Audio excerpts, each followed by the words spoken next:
Montaigne once said that there are two main types of thinking. The first is wisdom, insight, where reason is trained to see things clearly and is not influenced by emotion. The second is clouded thinking, where people are led by confused thoughts, prejudices, emotions and habits without realizing it.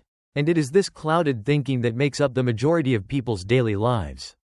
The problem is not that we don't know how to think, but that we think in ways that confuse things. In fact, most people never learn to think clearly. We think we are thinking, but we are just repeating what has been fed to us from outside.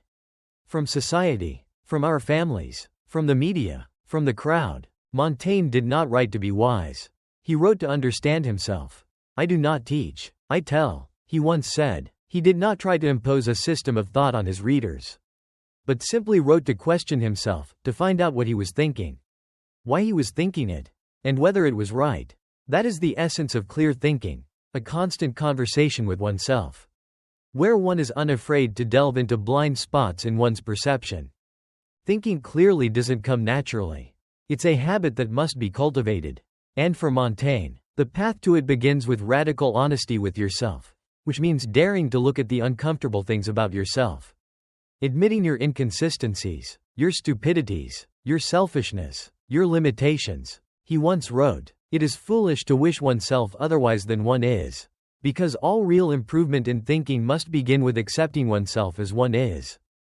In Montaigne's time, admitting doubt, uncertainty, or even saying, "I don't know," was considered weakness. But he saw it as strength. He believed that the truly wise person was the one who admitted his limitations. When you are uncertain, you are forced to listen, observe, and think more carefully. In doing so, you expand your awareness. Montaigne was not afraid of contradictions in his thinking. Rather than trying to eliminate them, he saw them as signs of a working mind, a mind that was not constrained by easy answers. This allowed him to live true to his own experience, rather than trying to live up to the standards of others. Contradiction is human nature. He once said, "You can love someone and hate them at the same time. You can believe in something and still doubt it." Clear thinking doesn't mean you're always consistent, but you're aware of the complexity of your feelings and thoughts, and don't try to deny or hide them. The key to clear thinking, according to Montaigne, is self-awareness. He spent a lot of time observing himself, writing about his feelings, behaviors, and thoughts, not with the aim of impressing anyone, but simply to understand himself better. An important part of his method is writing. Writing is not a means of performance, but a means of reflection. When you write down what you are thinking, you are forced to organize it, to confront contradictions, to eliminate ambiguities. Writing is a way of clarifying the mind. But what made Montaigne special was not just how he thought, but how he thought. He did not condemn others for their mistakes, because he understood that we all live within the limits of our knowledge and experience. He never pretended to know it all.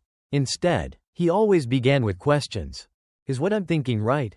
I've been wrong before. Is this different? Why do I believe this? Who taught me this? Am I being ruled by my emotions? These are important questions in a clear mindset. In today's noisy and polarized world, clear thinking is a superpower.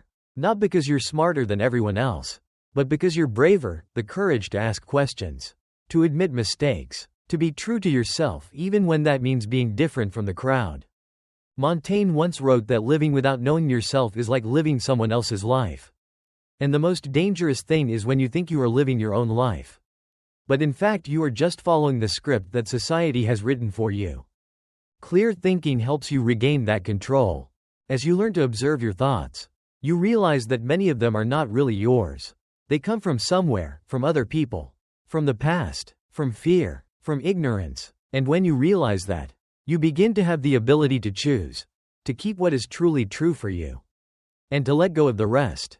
It is not an easy process. It requires patience, constant self-reflection, but as Montaigne demonstrated in his work, the reward is freedom of mind. You are no longer swayed by the crowd, no longer deceived by your own emotions or prejudices.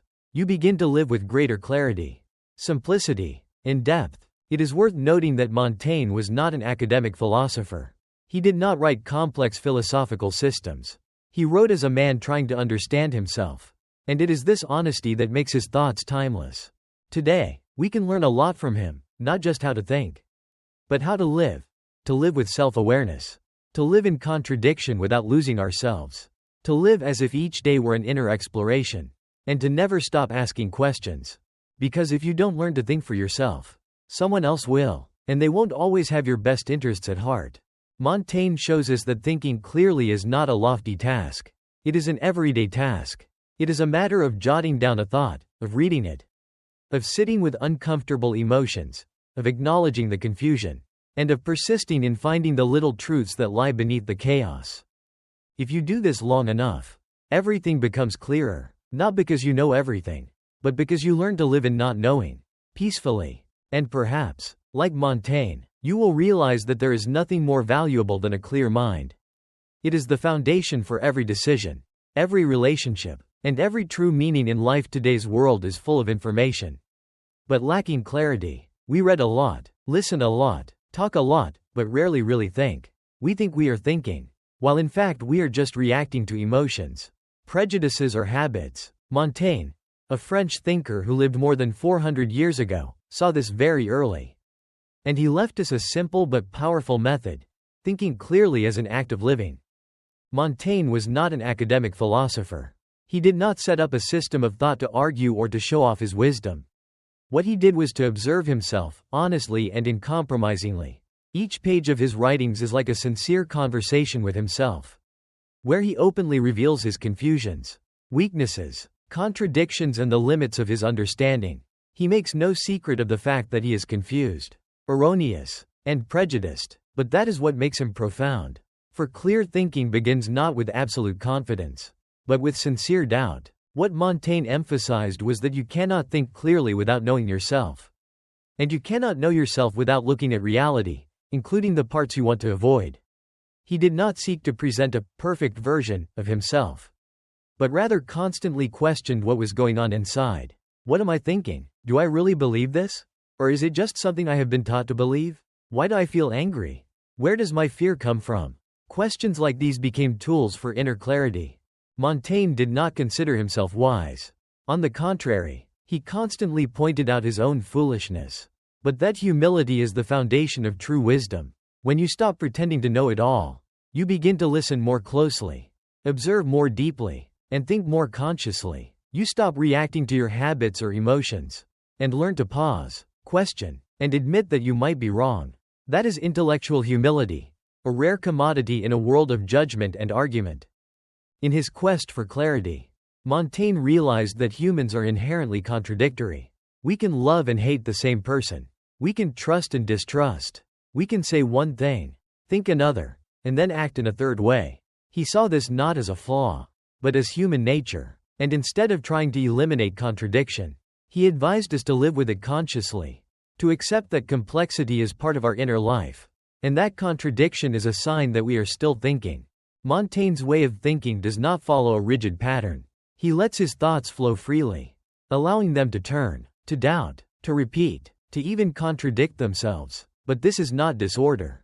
It is a natural process, where thoughts flow like water through the rocky layers of personal experience. And each time, the dust of prejudice and illusion is washed away. One important tool Montaigne used was writing. Writing is not just a way of expressing thoughts, but an act of clarifying thoughts. When you write, you are forced to confront the real content of your mind.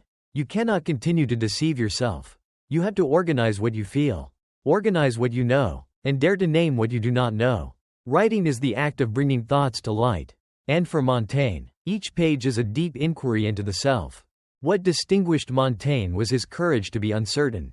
In his time, knowledge was seen as a form of power, and those who doubted were often seen as weak. But he said, "I prefer those who can say, 'I don't know,' to those who pretend to know."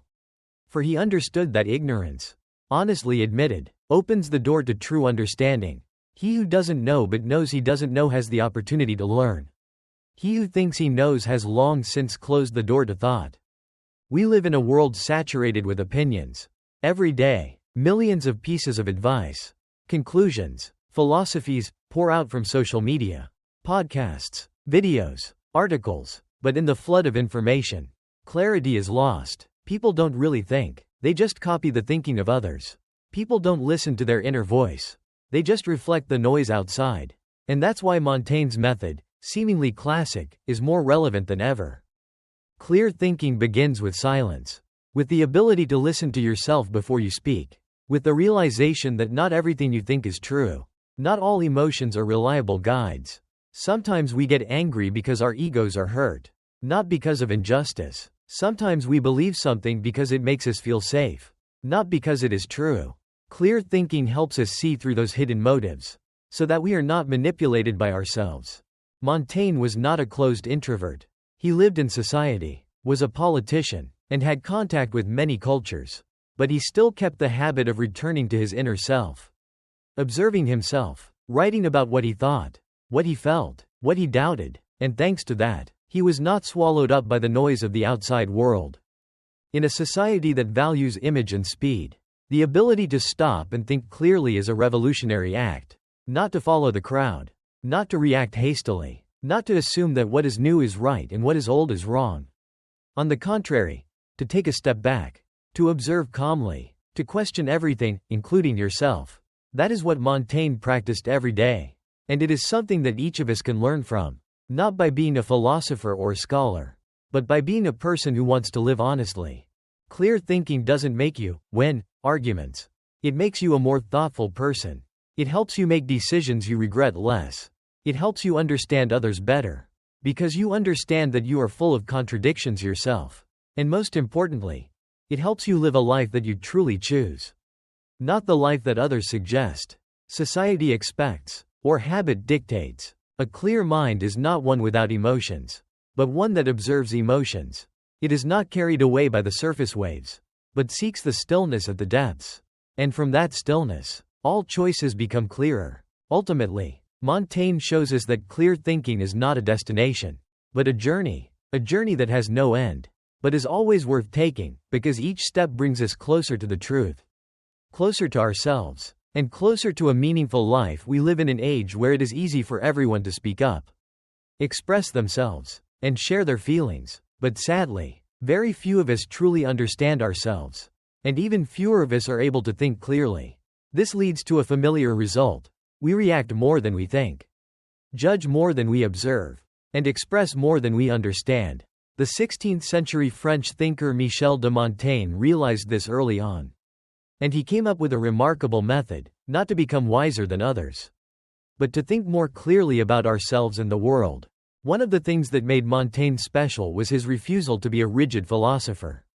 He did not want to confine himself to any system of thought.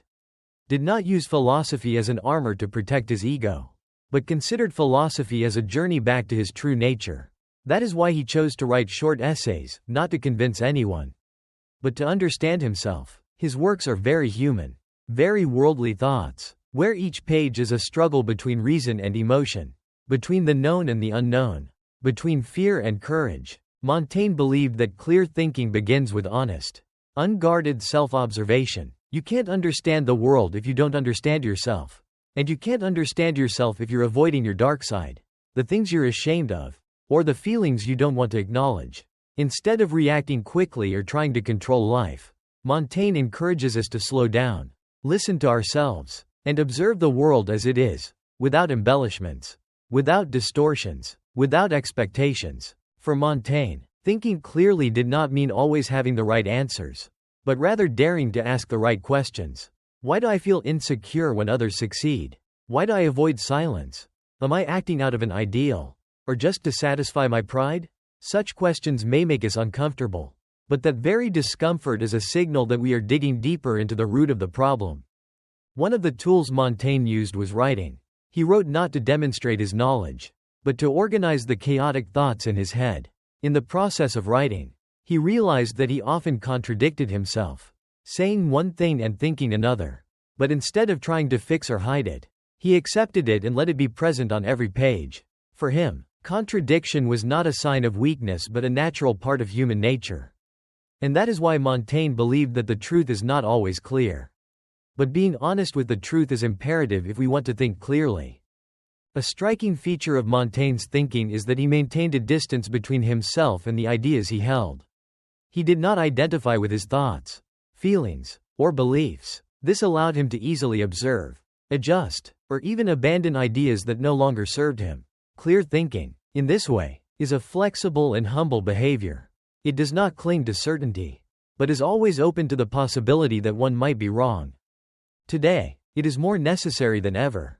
In a world where people are constantly arguing, asserting, defending their own positions, the ability to step back, observe, and admit ignorance is as valuable as gold. Montaigne taught us that ignorance is not a weakness, but the beginning of knowledge. When you dare to admit that you do not know, you begin to learn. When you pretend that you do know, you live in an illusion. Interestingly, Montaigne was not a hermit or a recluse. On the contrary, he was involved in politics, and lived in the midst of the conflicts of his time. But he maintained a private space to think and write, to keep his thoughts from being overwhelmed by the noise of the outside world. In this way, he maintained an inner clarity in a chaotic world, something that any of us could learn from. Another important thing Montaigne left us is, never underestimate the simple questions. Sometimes, the questions like, who am I? What am I looking for? Am I truly happy? Have the power to transform deeply? In the process of finding the answers, you will have to peel away layers of outer shells, layers of social expectations, layers of prejudice, layers of borrowed beliefs, to reach your true center. And that journey, though it may never end, is the clearest journey of thought you can take. Just as Carl Jung said that, we do not become clear by imagining images of light, but by making darkness conscious. Montaigne understood that there is no clear thinking without facing your own darkness. Only when you are brave enough to face your dislikes, your painful memories, the ugly aspects of your personality, can you begin to understand who you really are. Clear thinking, then, is not a skill for winning arguments. It is not a tool for becoming more intelligent, but a way for you to be more true to yourself. It helps you distinguish between real values and artificial needs, what you truly believe in and what you have learned to believe. And when you know these things clearly, you begin to live with a profound kind of freedom, not freedom from others, but freedom from your own illusions. Montaigne reminds us that there is no one right answer to life. There is no truth that applies to everyone. That means you have to find what is right for you, not by forcing or insisting, but by patiently observing, experimenting, and being willing to adjust. Clear thinking does not come from reading a lot of books or listening to a lot of podcasts, but from living consciously and questioning yourself every day. As you practice clear thinking, you also begin to feel a change in the way you see others. You become less judgmental, less harsh, less binary about right and wrong. You understand that everyone is struggling with their own internal conflict. Everyone is trying to understand the world in their own way. And you become more tolerant, more empathetic, something the world needs today. There is no shortcut to clear thinking. It is the result of constant practice, of inner honesty, of the habit of asking questions and listening to the answers without defense. But once you are on that path, there is no turning back, because your life, day by day, becomes clearer, more intentional, and closer to your true self. Montaigne did not leave us a massive philosophical system, but he left us something more precious, a way of living, a way of seeing, a way of thinking, so that we can not only survive, but truly understand why we exist. And in a world that is increasingly noisy and lacking in depth, clarity of thought, as Montaigne practiced, is the most profound gift you can give yourself.